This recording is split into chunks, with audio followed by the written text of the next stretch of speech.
Hey, this is Doug from Doug and Nikki. Now, I know why you're here. You want to know what's inside this nondescript box.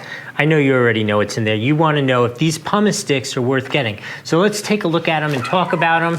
And we'll listen to my dog whine in the background because he's not been included in this conversation. So yeah, there should be 20 in this box, but at this time there are only 18 because I have actually sent my minions out to test 2 of them. I have not done it. So in and around the Doug and Nikki house, there's one job which I don't do, which Nikki does and likes doing it, and it's kind of therapeutic for her, the pool. And the pool, we have a salt pool, and so occasionally you have to clean the tiles. A little salt buildup, a little debris, and these pumice stones are amazing for that. And when you think about it, the 20 seems like a lot, but they actually go through a lot when you're doing the tile, and they are non-destructive. It's a very porous kind of It is a soft, porous material, which is just perfect, so it's non-destructive. You could use it. Obviously, test it first in a non-visible area before you start scrubbing away on your tile. But for us, I sent Nikki out to the pool. She spent an afternoon cleaning tiles like she would normally do, but she used these,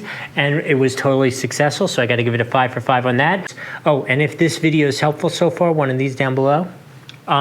But the other use, our daughter instantly saw him and stole one and came back and reported she used it on her foot, you know, like just to soften, what's that girl term?